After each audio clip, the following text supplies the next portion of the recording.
Hey, welcome to the Create a Life That Is Beautiful podcast. I'm your host, Leticia Ringe, and this is the space to be for high vibe people looking to create a beautiful life and business. Let's do this.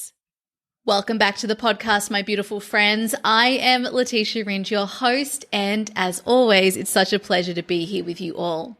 On today's episode, we have a solo episode with me all about alignment. I want to speak to a common misconception about what alignment actually is that might be stopping you from taking actions and going down particular pathways, whether it's in your life or your business, because you don't think that it's aligned for you.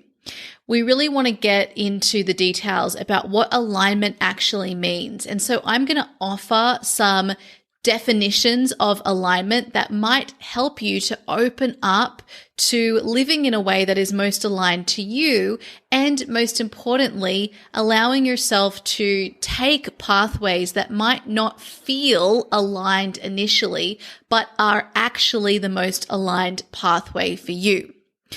So the common way that people think about alignment is that alignment means doing what feels good. In fact, some people go so far as to say alignment means only doing what feels good. And I think when we then, on top of that definition of alignment, look at things like human design, where for generators, their strategy to getting what they want in life is to respond to what lights them up, right? To what is exciting and turning on their body. This means that a lot of people wait until something feels good and something is turning on their body before they know whether it's a yes or no, whether this is a path I should take versus a path I shouldn't take. And what I'm observing is seeing many of my clients spinning in circles and feeling like they shouldn't move forward on something because it doesn't feel good or because it's not lighting up their physical body. And what I wanted to speak to today is why this is not the definition of alignment. Alignment is something that we all strive to create in our life, to be in our life, and to help us to make the best decisions in our life as well. And it's the same for our businesses. So when I speak about alignment, I'm speaking about alignment in a different way. And the reason I don't want to use this misconception about alignment to run my life or my business is because if we are only following what feels good, this means we're placing either all of our power to feel good into external circumstances. For instance, we might think, I won't take up this opportunity because it doesn't feel good to me right now. When actually the reason it doesn't feel good is because of the way you're thinking about the opportunity. You might simply be afraid to take that next step. It might feel scary and unknown. And of course, when you're following your inner voice, this is going to happen quite a lot.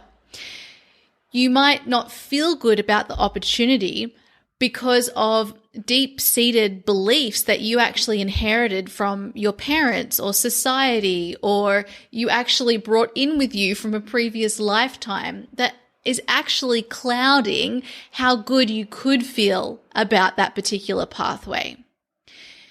The other reason that I don't like the definition of alignment meaning only doing what feels good is because this could also mean that we become victim to the emotions that we experience.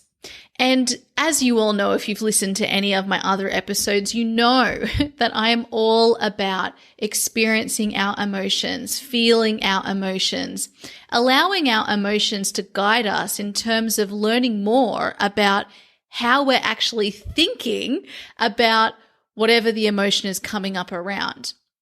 So in no way am I saying here that emotions are not powerful. But when we have our life being directed by our emotions, that's when things can get a little tricky, because so much of what we're feeling and experiencing emotionally is actually as a result of the way we're thinking. So when we are thinking thoughts that make us feel bad, we are going to experience emotions that we typically like to avoid, like fear, like discomfort, like sadness, like grief.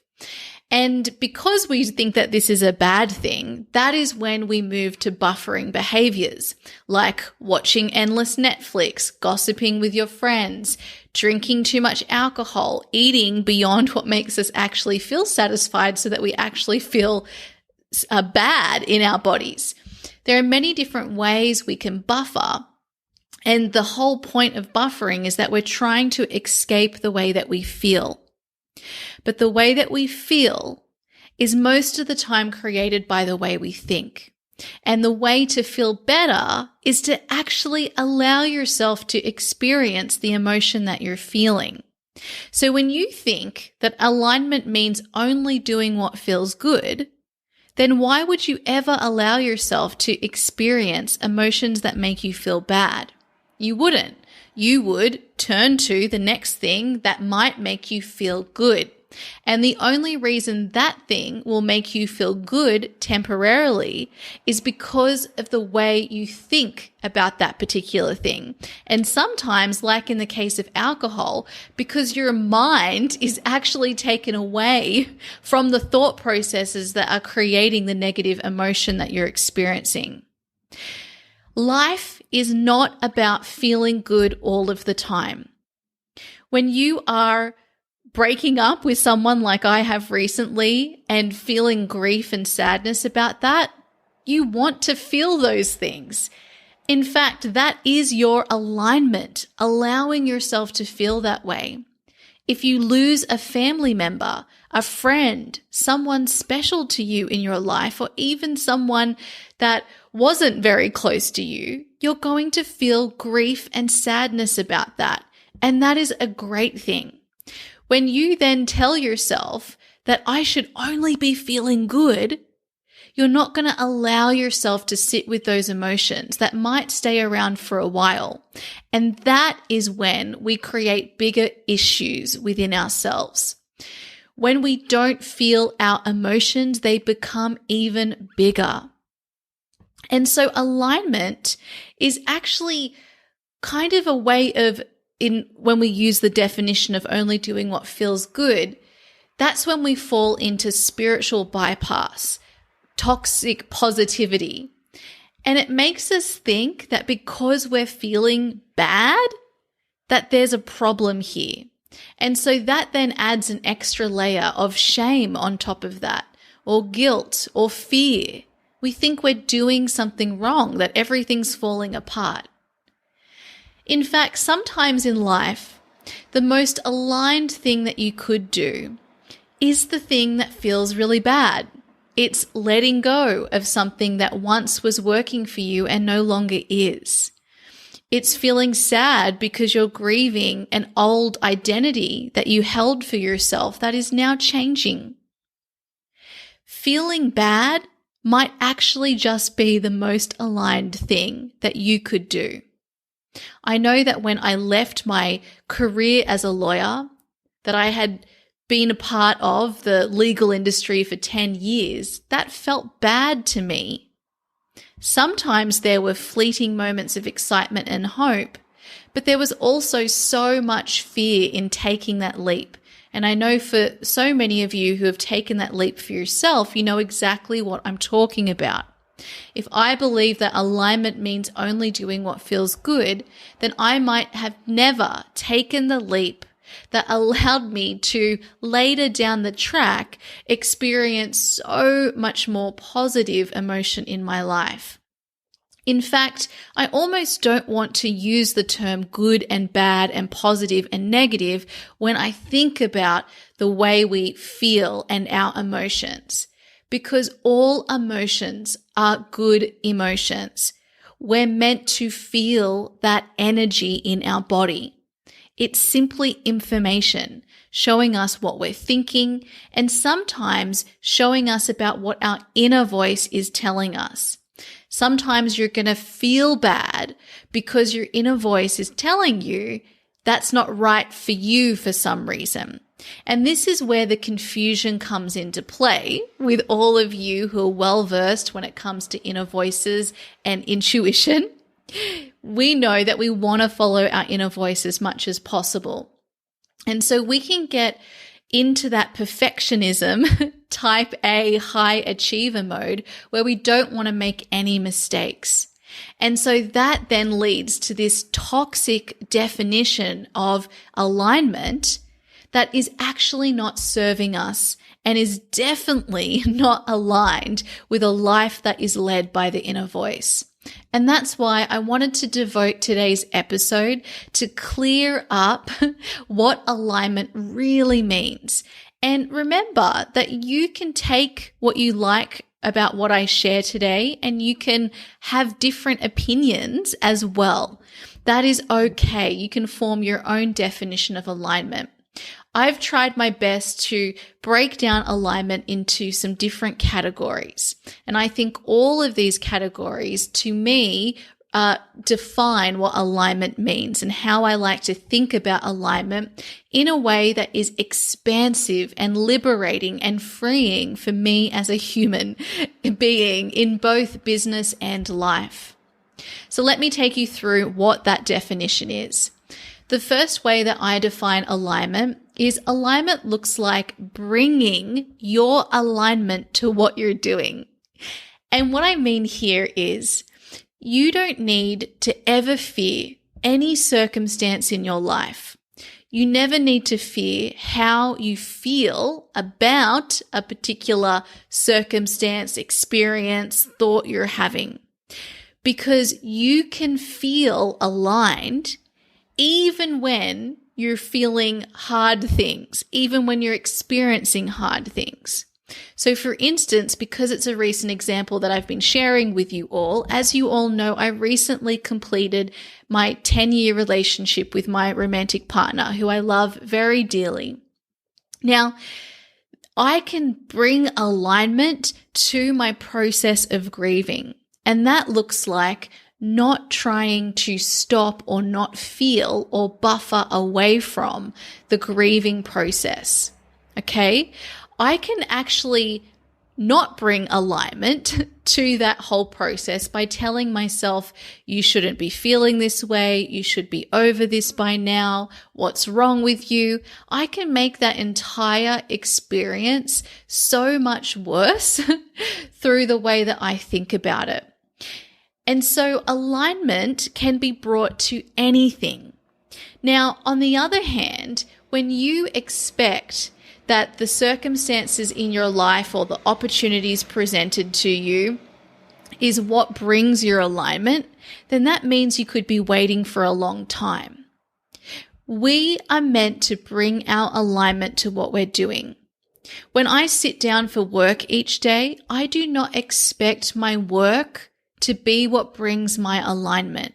And I know that's really confusing because a lot of us, the way that we get into running our own businesses and this purpose-driven work that we're doing is because we have a deep soul yearning to be doing something more with our lives, to be using our gifts in a way that feels meaningful and of service. And so initially, when you're taking that pivot in your life, you might actually feel really good and really excited about what you're doing. And that's great. And you might still feel that way 5 years in, 10 years in, 20 years in. But it's very, very, very rare that you would feel that same sense of feeling good and excited every single day that you sit down to do your work. It's like if you're a writer. If you expect to feel excited about writing and ready to do it and to generally feel good about writing every time you sit down to write, that is a dangerous proposition because you'll probably end up not doing a lot of writing. Ever heard of writer's block? Because often the things that we enjoy the most or get the most fulfillment out of There is also part of you, aka your mind, that is really afraid of what you're doing. And so those habitual thoughts and beliefs we have create a sense of fear within our bodies that usually doesn't feel very good. And our mind wants to do everything it can to then avoid. So if you're waiting for alignment to come from what you're doing, rather than recognizing that you bring your alignment to what you're doing, you're going to be waiting a long time and it will lead you to spinning in circles. I see this so often in all areas of my life, friends, family, clients, peers, just listening to conversations that people are having. And it's really sad because that is how we give all of our power away. When you know that you're responsible for bringing your alignment to everything that you're doing, that gives you the power. And the way that you bring your alignment to everything that you're doing is through the way you think about what you're doing.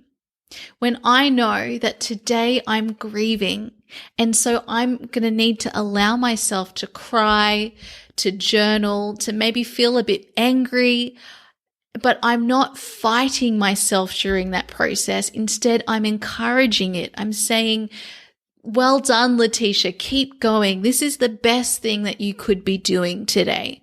Because we know that where I want to go is to a place of peace. And the road to getting there is feeling all of the big emotions that are coming up for me. That is me bringing my alignment to what I'm doing, even though it doesn't feel good. When I sit down to do my work, I might sit down and be thinking thoughts like, I really don't want to be doing anything today and I have all of these things on my to-do list. For instance, I might be thinking, I don't want to record this podcast episode today. I could be doing other things. I can shift to bringing alignment to what I'm doing by thinking differently. Even in just an instant, I could move to, I'm really excited to serve my community today. It feels really good to know that I am creating value and offering something meaningful to my community today. Instantly, the way that I'm thinking is allowing me to access my alignment. It's allowing me to bring alignment to what I'm doing. And that's why it ends up feeling good. Or I feel satisfied because I know that one of my values is being of service. Okay? If you think you shouldn't be doing something, then you're probably not going to feel good, which is what we typically think alignment means, about it. You can feel good about it through simply thinking differently. The other way you bring your alignment to what you're doing is giving from a full cup. When I take space every morning to fill myself up, to do something that feels fun, because I love to be spontaneous and have free space, giving myself free space every single morning as much as I can to be spontaneous helps me to feel good. And then I bring that feeling of goodness to everything that I do thereafter. I feel like I've filled myself up, and then therefore I have this overflow to give to others. That is me bringing my alignment to what I'm doing. But I'm not waiting for something outside of myself to make me feel good. I am getting myself to feel good using the powers that I have to do that in the now. And then I'm able to apply that to everything that I'm doing for the day. Another example of bringing your alignment to what you're doing is doing things in presence. So allowing yourself to fully be with what you're doing, to be there with all of your senses, to be fully focused. When we think of sports people being in the flow or creatives being in their flow, this is simply a focus. We can all be in the flow every single day. And the way we do that is simply through presence. You could experiment with this today when you're next washing the dishes or cleaning up, or maybe doing something that you know you need to do because it helps you to show up in the highest way possible, but you don't particularly enjoy it, probably because of the way you think about it, or maybe you do it all the time, so you're not usually applying your presence to what you're doing. If you experiment with that today and bring all of your attention and focus to what you're doing. Notice the dishes in your hand. Notice the way you move your hands. Notice the soaps from the washing soap that you use for your dishes. Notice the sounds around you. Notice the sounds of the dishes clunking in the sink. Notice the way you feel maybe satisfied as you put each dish into the drying rack. Even something mundane can actually end up feeling quite good because of your presence. And so really, alignment is also about presence, bringing your presence. It means that you're not fighting what is. And so arguably, we could feel aligned and be in alignment with absolutely anything in our life that happens. That to me is an incredibly empowering thought. It means that I don't need to be scared about anything that happens. I don't need to be scared about anything that I could possibly feel, because I know that by accepting what is happening and how I feel is the quickest way for me embodying alignment. And that is likely where you'll then find great solutions, innovation, solutions, all of the things if you were in a particularly bad situation. The next definition I have of alignment is alignment looks like taking the path that feels most aligned. Now, this doesn't mean that it feels good. So we need to separate that alignment means feeling good from alignment means feeling aligned. Sometimes what feels most aligned is the one that gives you the greatest sense of relief.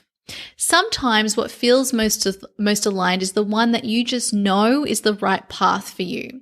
Sometimes what feels most aligned is the path that feels like there's a magnetic pull, something pulling you down that path. And at the same time, you're feeling nervous and scared, or maybe anxious and excited. Sometimes the path that feels most aligned is the one that feels the calmest, the most peaceful. Sometimes the path that feels most aligned is the one that scares you the most. Sometimes the path that feels most aligned is the one that you are resisting the most, that you're experiencing the most resistance. And in fact, you've tested this and you know that when you're experiencing a lot of resistance, actually that is the most aligned pathway for you, the one that scares your mind the most. So the path that feels most aligned, there's not really a definition of what alignment actually feels like in our body. And just like all emotions, it's a subjective experience. Now, I think it's even more complicated when it comes to alignment because the way it shows up in our body and what we then translate as alignment might be different based on the circumstance.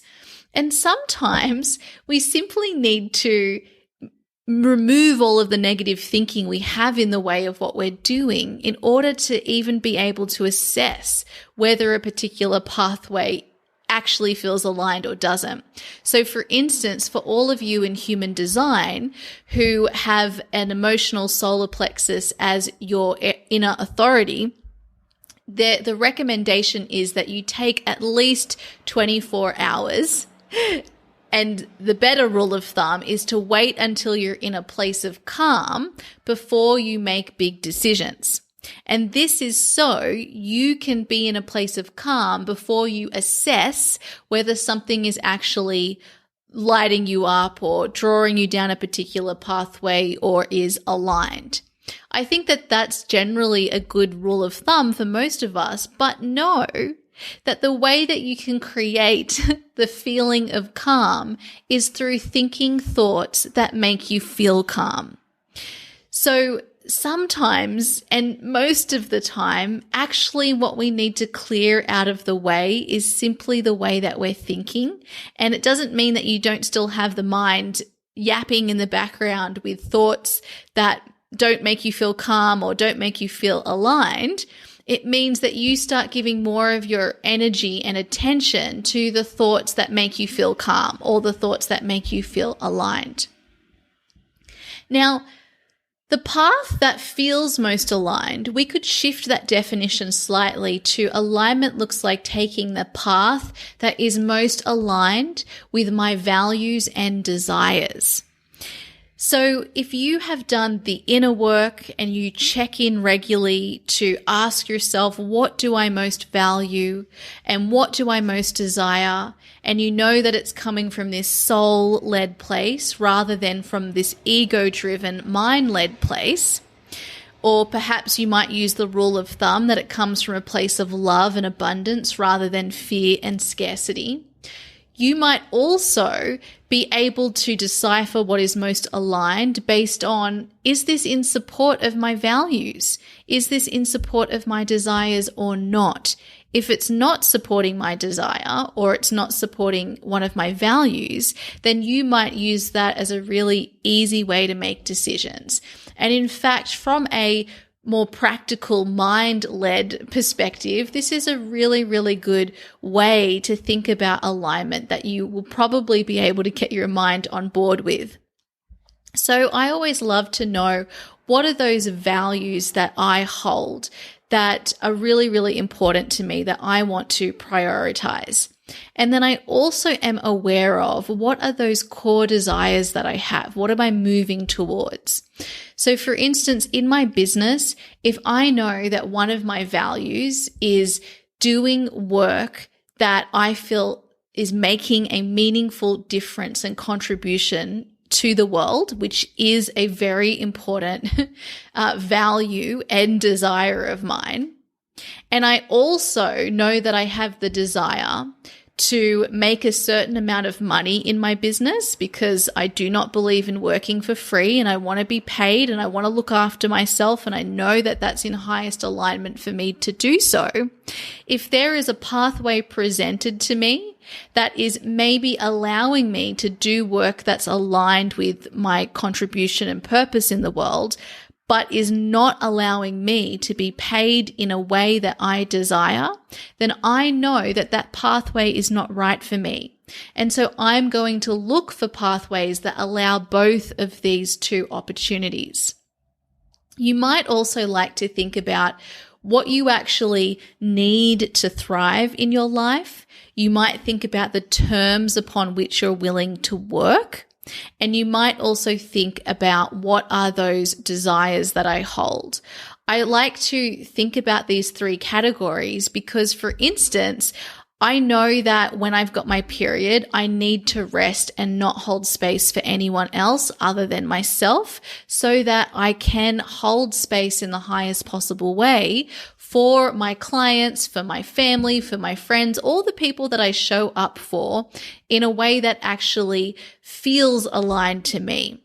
That is more of a need, a biological need, a physical need for myself than anything else. That is one of the things that I need to thrive, okay? Now, I know that one of my desires is to be paid a certain amount of money for the work that I do. I also know that the terms upon which I'm willing to do the work include that I have significant times where I am off work throughout the year. I know that it means working at times during the day that also work for me. And so I'm able to be very clear on what these needs, boundaries really, and desires are, so that I can then choose pathways that are aligned with that. This makes things really easy, and it's a non-negotiable for me. If someone's going to offer me work that is really aligned in terms of how I best feel of service in the world, but they're not going to offer me the amount of money that I believe that I want to earn in order to do that work, or it's going to take away my holiday time, or it's going to be during my inner winter, then I know that that opportunity just isn't aligned for me. And it doesn't mean that the other person is doing anything wrong or that I'm doing anything wrong. I just know that it's a no. And once in a blue moon, I might have an opportunity presented to me that actually goes against one of those categories. Perhaps it's the terms upon which I'm willing to do the work, or perhaps it is in relation to what I need to thrive. But the opportunity so outweighs my need or my boundary around the terms upon which I'm willing to work, that I know that this opportunity is aligned, then in that case, I'm willing to forego one of those needs or one of those boundaries in order to take up that opportunity. So for instance, this might happen in business when it comes to being invited for an interview or to do an event or to partner with someone. And it might be an amazing opportunity that I just think, this is so exciting. I don't even care about those needs or about those boundaries for this one-off. Okay, there's nothing wrong with that either. It helps to know what your values are. It helps to know what your desires are. It helps to know what your needs are. And it helps to know what the terms are upon which you're willing to work. That will help you also, from a more mental lens, choose the path that is most aligned to you. And the way that I would personally make decision making super easy is to filter my decisions through those lenses, unless I know for sure that this opportunity is so aligned for me, it's something that I'm just so excited about, then there's no question, right? I don't need to apply it through the filters. I just know that I'm an absolute yes. And then therefore I simply follow my intuition on that one. And usually in those circumstances, it's something that's actually really scary.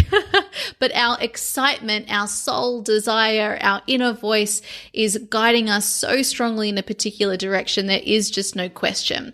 When you have the questioning and the lack of clarity, the confusion, the trying to figure it out, that's when you know it's not an absolute yes. And that's when filtering it through your values and your desires and your boundaries can be a really, really great way to choose the most aligned pathway forward. Now, alignment also looks like moving from a place of love versus a place of fear. Now, when I talk about love, I'm talking about the energy of abundance versus the energy of scarcity. So a really great question that you can ask yourself is this coming from a place of love or a place of fear? Your answer to that question will usually be very honest and will reveal whether the opportunity or the action that you're about to take or the way that you're thinking is actually supportive of that alignment or not. It's a really, really easy way to do a check-in with yourself. Is my decision to not take up an opportunity that's been presented to me, is that coming from a place of love or fear? If it's from a place of fear, then perhaps that actually is the most aligned pathway, and the way that you can access more of that alignment is through looking at how you're thinking about it, and is through also taking responsibility for bringing your alignment, aka presence, to the pathway forward. And finally, my final definition of alignment is alignment looks like taking actions that are aligned with your values. Now, we kind of spoke about this earlier when we spoke about taking the path that is aligned with your values, your desires, your needs, your boundaries, etc. What I mean here more specifically is have a look at the actions you're taking and ask yourself, are they truly aligned with my values? You can also add desires here too. So for instance, if you find yourself second guessing yourself, overthinking, being in perfectionism, being stuck in inaction, because every time you commit to a pathway, then you second guess yourself, overthink it, and then you're stuck in inaction again or spinning in circles, and then you take a little bit of action and then you do it again. Ask yourself, is that really aligned with your values, what you're doing to yourself there? When you ask that question, it will usually also be so obvious that that is not in alignment for you. When you know that one of your values is courage, and you know that one of your desires is to serve as many people as possible through your business or to serve a particular population in your business, and the action you're taking is not showing up and serving those people, not taking the courageous step, or not showing up and actually being of service to your community, or not reaching the people that you know that you're here to serve, then you know that those actions are not in alignment. And that's helpful because even though it might feel an immediate sense of relief, which will also only be temporary, you know that that actually isn't alignment. You know that alignment is taking the courageous step forward, showing up, being present, serving your community, creating content for them, being of value to them. You know that that is alignment, and that might feel bad because you're scared, but it's still the most aligned pathway for you. Okay, so in essence, you're responsible for feeling aligned. You're responsible for feeling as good as you can be in your life. And that means not fighting what is and not fighting what is most aligned. You can still feel bad and then layer on top of that feeling good about feeling bad or feeling neutral about feeling bad. And that makes everything so much lighter, so much easier because you're not fighting the present moment. You're not fighting where you are. Think about this in terms of where you are today in your business. If things are going in quotations wrong, or you're not seeing results that you really wanted or expected or desire, you can make yourself feel even worse by telling yourself that you just shouldn't do this, what you're doing is wrong, it's never going to happen, it's never going to work out. Or you can accept where you are today. In fact, you can even celebrate where you are today and everything you've learned through the actions you've taken so far. And you can tell yourself that this is exactly where I'm meant to be. In fact, there is nothing wrong where I am. In fact, everything that's happening right now is just giving me evidence that it is all working out. You, my beautiful friend, get to choose the story for yourself. So choose the story that supports you most along your highest path. I choose health, and so I take actions that are aligned with that value of health. I choose connection, and so I take actions and I think in ways that allow for that connection. I choose wealth and abundance through fulfilling my purpose and service. And so I choose actions and pathways that align me with both of these things. You can create whatever you want, and you can be in alignment and choose alignment in every situation. And it has nothing to do with choosing the path that only allows you to feel good. It's about choosing alignment through looking at your actions, looking at your thoughts, and using both your emotions and your actions to give you a really good sense of what you're thinking and how that might actually be moving you away from or closer to alignment. You get to bring alignment to everything you do. Alignment is ultimately presence. So my beautiful friends, I hope that this episode gave you something to think about. Come and continue the conversation with me over on Instagram at Leticia Ringe. I'll see you there, and have a beautiful rest of your week. I'll see you in the next episode.